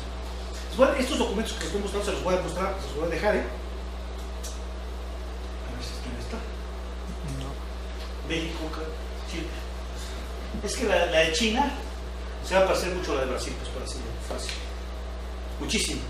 Nada más que mucho más lejos. Bastante, o sea, 6 veces más. Entonces, pero, y lo tenemos también en fracciones. Ahorita, el fenómeno de China, ahorita lo van a ver en vivo y a todo color, una gráfica muy bonita. Entonces, ahí sí hay política. En la Secretaría de Economía, cuando fuimos a presentar esto, me advirtieron, oye, no hables de política, que se hace política industrial, nosotros no hacemos política industrial. Sí, ya sé que no la hacen, ¿no? Por eso estamos como estamos. Entonces, es que nosotros tenemos la concepción de que el mercado da las señales suficientes como para que no necesitamos un interventor público para que se hagan las cosas. Yo creo que sí te hace falta, ¿no? Porque digo, el mercado, ¿de dónde sacas que va a sacar lo que es socialmente deseable o lo que más conviene a la mayoría, ¿no? Pero ellos creen fanáticamente en este tema de que el mercado habla y es una especie de cuerpo vivo. Además, hasta vamos a poner unas iglesias especiales para la adoración del mercado, con una M grandota, y todos los domingos a hincarse frente a la M y cosas por el estilo, porque es el mercado el que gobierna, y el mercado ya vimos que lo que hace es otra cosa. ¿Por qué hace otra cosa? Porque no lo gobiernas tú. La gobernanza de las cadenas de valor está en las grandes corporaciones. menos de 500 empresas explican el 70 u 80% de todo el comercio internacional. Entonces, ¿de dónde esperamos nosotros que van a crecer nuestras exportaciones? A ti te asignan un papel. Vino el de la OSD discutiendo estos temas, una reunión bastante larga y maratónica, porque ya ven que apenas para introducir el tema me eché 2 horas. Resulta que me dicen, no, ya no es necesario hacer investigación de mercado. Joining instead of building, me dijo. O sea, fíjense lo que quiere decir. Joining es súbete al carro. O sea, lo que tienes que hacer es subirte al carro de las exportaciones de las multinacionales. ¿Para qué vas a crear nuevas cadenas? Bueno, ni siquiera las puedes crear. Si quieres hacer productos agrícolas que se distribuyen, ve con Walmart. ¿Quieres hacer productos electrónicos? Ve con Sony o ve con iPhone o qué sé yo. No se explique, su concepto es completamente distinto al nuestro.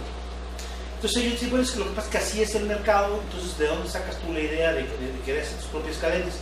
Porque le digo, oye, fíjate que hay economías de escala que en América Latina sí se pueden dar. Voy a tomar un caso, 2 casos recientes que nos han dejado conmocionados. Tenemos estadística reciente de las materias de producto de Centroamérica, y el sector petróleo refinación de petróleo implicaba que había plantas establecidas en Salvador, Guatemala, Costa Rica, para mencionar algunas. Las 3 desaparecieron en los últimos 2 años.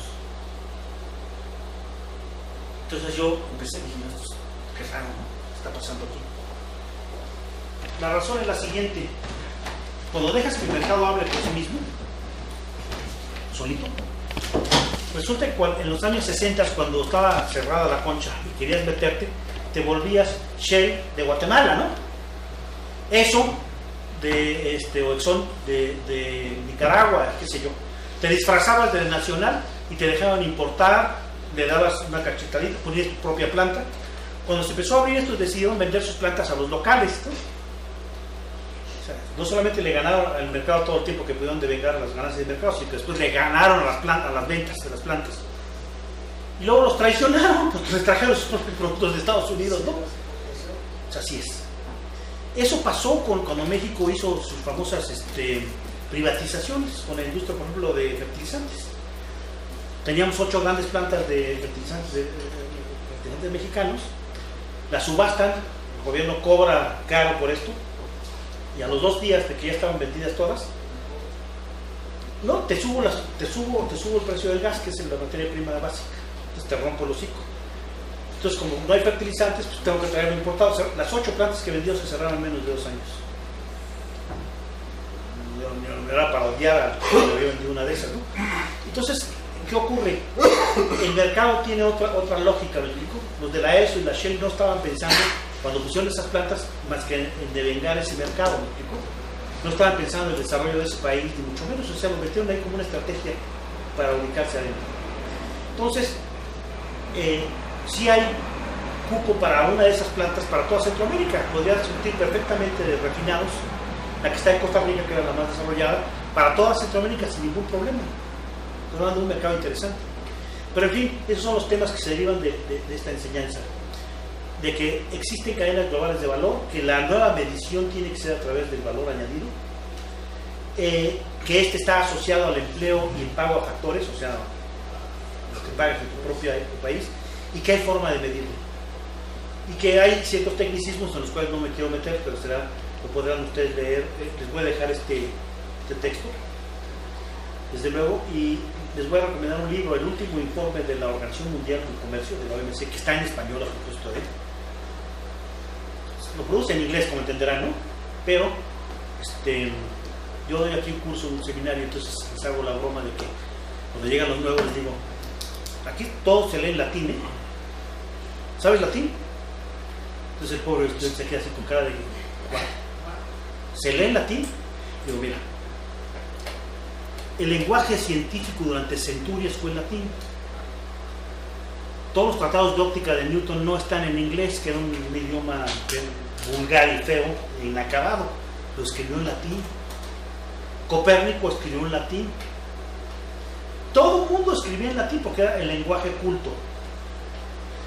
El nuevo latín se llama inglés. Si quieres ser leído en el planeta Tierra, tienes que escribir en inglés. I'm sorry. Pero es cierto. Entonces, La mayor parte de las cosas están en latín, perdón, en inglés, o el nuevo latín, si lo quieren decir, el New Latin, ¿sí? Para decirlo más acorde a las cosas. Entonces, pero ese libro de la OMC, que lo saca por obligación, cuando menos en 3 idiomas, uno de ellos es el español, está en línea, el Informe Mundial de Comercio de la OMC. Lo que acabo de decir lo dice magistralmente. Toda la historia que les acabo de contar es una vacilada lo que yo les platiqué de la riqueza que tiene ese documento. Que además es el que estrena al nuevo presidente de la OMC, que es brasileño. Entonces tenía que sacar algo fregonométrico, ¿no? Y sí la sacó bonita. Y se metió en toda esta historia de explicar un poco los cambios gigantescos que ha tenido el comercio mundial, cómo surgieron y emergen las cadenas globales de valor, cómo se miden y algunos de sus resultados. Yo, para concluir esta plática con ustedes, quiero decir que lamento mucho, y realmente lo lamento, decir que nuestra economía no funciona porque no tenemos una sana política de comercio exterior. No existe un programa de industrialización si no tiene el apartado de comercio exterior. Y en ese quedamos rebasados por la realidad, para decirlo de una manera generosa, ¿no? No tuvimos capacidad de comprensión del fenómeno. Y esto es importante para ustedes, que son la nueva generación. Yo hago esto ya a estas alturas por placer, ¿no? Ustedes son los que van a gobernar este país y se van a administrar. Entonces, que estas duras lecciones que nos ha dado la experiencia no las repitan, ¿no? Se necesita tener mucha prudencia en la toma de decisiones. Yo creo que hubiéramos podido tener una política muy exitosa de comercio exterior con un poco de más paciencia, ¿no? Era muy joven nuestro presidente entonces, en aquella época, Carlos Salinas, el segundo presidente más joven que ha tenido México. Y decía Oscar Wilde algo que quiero cerrar con eso. Dice, mira, la única enfermedad que se cura con los años es la juventud. Entonces, realmente ahí él pagó con su juventud parte de estas chabacanadas que hizo, ¿no? Pero no quiero juzgar yo históricamente a ninguna persona ni personalizar el tema. Yo creo que como país no tuvimos la capacidad de percibir lo que estaba ocurriendo. Necesitamos tener observatorios de actividad económica y análisis de corto y de mediano y largo plazo permanentemente instituidos. Si no tenemos eso, no tenemos herramientas. Sí hay forma de recomponer este tema, Bueno, ya que sabes cuál es la enfermedad, 20 años después, puedes contener parte de sus males y redireccionar parte de sus posibilidades, porque tiene otros aspectos, no quiero ser negativista, tiene ciertos aspectos positivos el hecho que estés inserto en muchas cadenas importantes. Y quiero terminar esto mostrándoles una gráfica que por favor puedes abrir ahí donde que se llama presentación en el IF, presentación en el Instituto de Física. Es que es una presentación arriba. Creo que también está en el desktop y es más rápido. Sí, por favor, vete al desktop, si eres tan amable, y mira que ahí debe estar la misma carpeta. Creo que lo pasé ahí deliberadamente.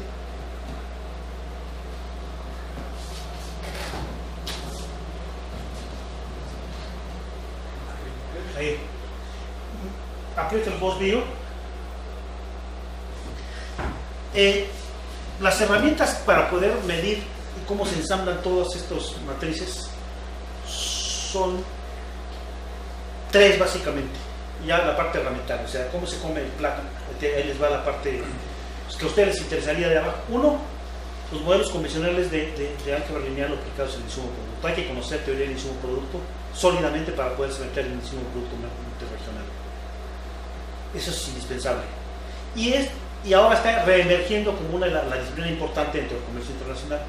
La segunda es que la teoría del insumo producto utilizó en su primera fase, en los años 50, cuando empezó a generalizarse. Ponle Open, si es tan amable. Open. Ahí, arriba, ahí. No, a la derecha, donde está el selector. No, otra. Boss Viewer. Donde están los puntos suspensivos a la derecha, donde dice ahí. Datos. Ahora. Cadenas globales de valor. No, sí, 2011. No, 2009, perdón. Disculpame.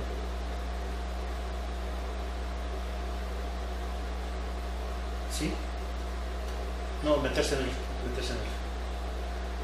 Entonces pone primero el map,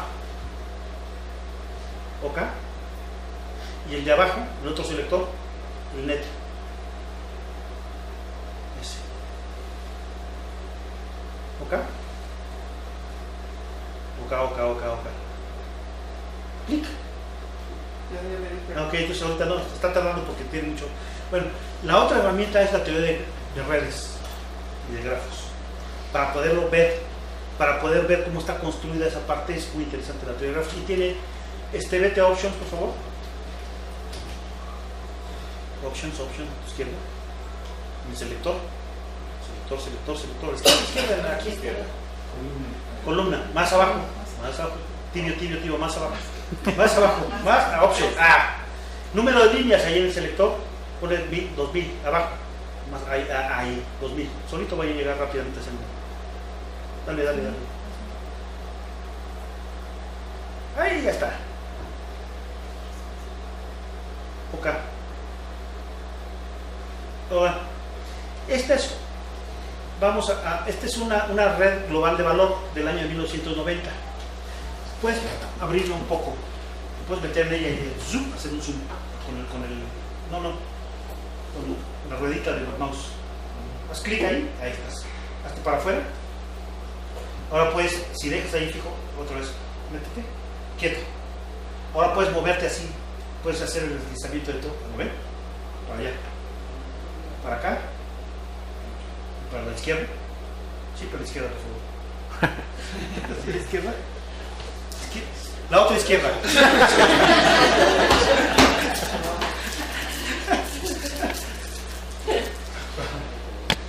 Bueno, están señalados aquí tres grandes bloques. Hazte zoom para afuera. Ahí está.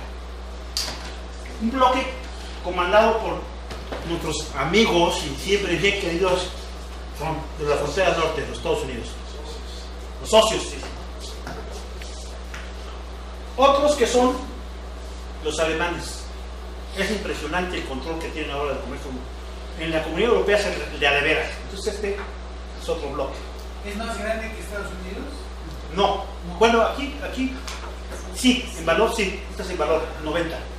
Y acá tienen los asiáticos. Entonces hay tres grandes centros de comercio: Estados Unidos, de Europa y los asiáticos. Vamos a meternos aquí, por favor. Valentín, te pido rápido porque las dos nos van a cortar la luz. Si me estás a la cadena, si me estás power de luz. Nuestra cadena de valor se interrumpe. Estos son bolas que tienen más o menos el tamaño, y estos son América Latina. ¿Ya? Ese es el tamaño que tenemos. México en algunos sectores baja. Tienen Canadá, México y todo están asociados a la cadena norteamericana en maquinaria, equipo y automotriz. Aquí tienen a los gigantes, ábrelo. Este es el año 90, los gigantes de Asia, liderados por Japón, Taiwán ya aparecía. Quiero que veamos el mismo para el año 2011. Bueno, aquí a la derecha, por favor, nada más para rápidamente. Estoy angustiado con el tiempo. Entonces, Alemania, Bélgica, Francia, Gran Bretaña. Pues mira, por Alemania. ¿Cierra esta? ¿Cierra acá? Sí, cierra la arriba. Entonces, ya la otra es Voz Bureau, otra vez. Aplicación. Aquí. Abajo. Ahí. Otra vez vamos a hacer la misma operación y vamos a cargar la misma de la de 2011 y van a ver qué sorpresitas van a llevarse. ¿La de 2013? No lo tenemos porque... Pero más o menos, ¿te la imaginas? Pues va a ser muy parecida a esta. Ahora. 2011, Map, OK, Net. Este es un visualizador de redes. A que le interese estas cosas les puedo enseñar pacientemente al álgebra lineal, cómo se hace, les puedo enseñar teoría de grafos, con mucha paciencia, cómo sacar estos circuitos y cómo hacer toda esta estadística y todo lo demás. ¿Quién cree que emerge? Miren el tamaño de Alemania. Estados Unidos se hace más pequeño y el gigante aparece. Ponle por favor options, dale ahí, líneas, 2000. Ya, acá. Métete aquí. Ya ven, ahora, ¿dónde quedó Japón? Ah, sí, aquí está Japón todavía. Pero miren, es impresionante. Estas son las cadenas globales de valor, pero tenemos también las de producción, que es más impresionante todavía. Entonces, vamos acá, por favor. Se consolida el gigante alemán. Vete, van a ver qué países están allá adentro. Todos los demás son chiquitos, son Rusia, Noruega, ¿sí? No, los gigantes son estos. Y del otro lado, Estados Unidos, bueno, vamos a ver aquí sus consortes. A ver. Aquí está América Latina. Bueno. Venezuela, aquí, y diría, ¿qué es esto? Petróleo. México está bien colocado, como decimos aquí, junto con Canadá, en ciertas cadenas que van para Estados Unidos en manufacturas eléctricas y en tipo de transporte. O sea, somos hijos de Ford Motor Company y de General Motors. Pero esto no lo deben ver necesariamente negativo. Estos son simplemente herramientas analíticas para localizarte dónde estamos. Porque hay mucha teoría aquí atrás. En otra ocasión tendré la ocasión ya de explicarles un poco más la parte teórica, porque en estas cadenas globales de valor se puede uno localizar. Ya apaguenles esta la mano antes de que nos corten la luz, porque no quiero que se eche a perder.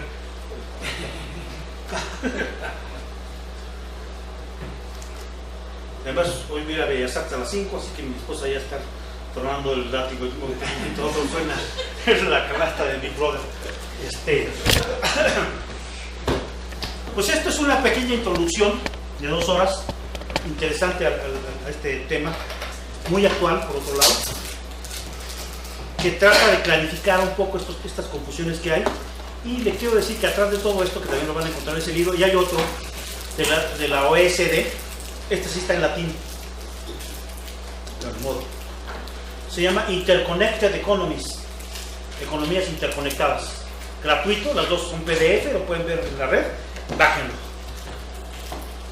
Y otro que se llama Global Value Chains de la UNTAD. Son los tres, OMC, OECD, UNTAD. Y van a ver pronto los de América Latina, de la CEPAC. Bueno. Global Value Chain. ¿Cómo? Global Value Chain, sí, es el reporte de 2013. Quiero decirles que toda esta historia se está escribiendo en los últimos 3 años. Ya había percepción de todo, pero ya crear las herramientas analíticas, crear toda esta estructura de análisis, todo surgió en los últimos 3 años. Esta estadística fue creada hace 2 años. Todo es muy nuevo aquí. Pero estamos empezando a entender el comercio internacional. Y nada más haciendo un poco de profecías. Un comercio internacional que nada más miraba los flujos y suponía que había ventajas comparativas, no revelaba las estructuras de los países que están atrás. Esto sí. Aquí, para que se den estos ensambles, tiene que haber estructuras económicas que soporten esto. Y esas estructuras son describibles.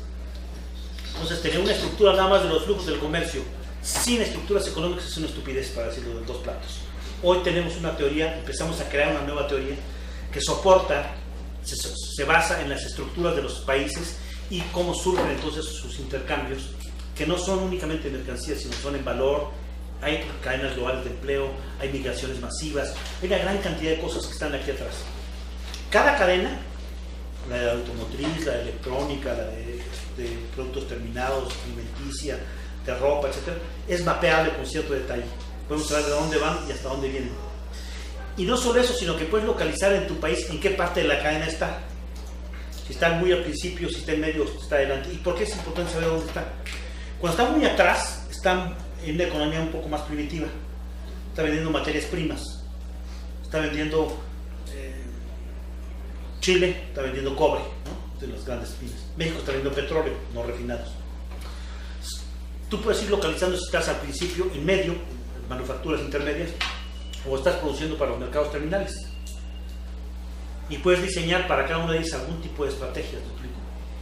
Entonces ahí ya tiene que ver un poco que podemos simular con estas herramientas para ver hasta cómo serían perfiles alternativos.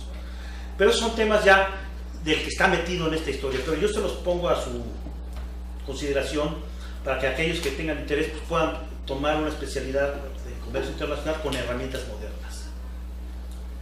Realmente lamento decir, pero la teoría del comercio internacional que heredamos es muy pobre frente a esto. Muy, muy pobre. Nosotros podemos encontrar aquí ya también, incluso refrasear la vieja teoría del comercio internacional. ¿Cómo refrasearla? Tenemos ventajas comparativas ahora, pero en valor añadido.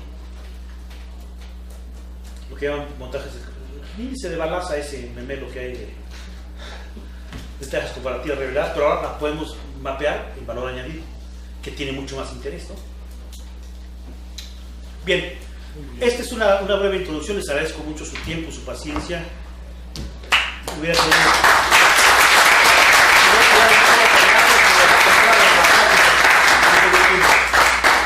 Bueno, ya estamos pasados.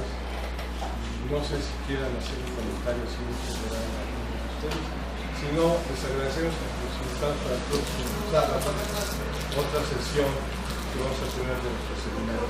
Muchas gracias. Gracias.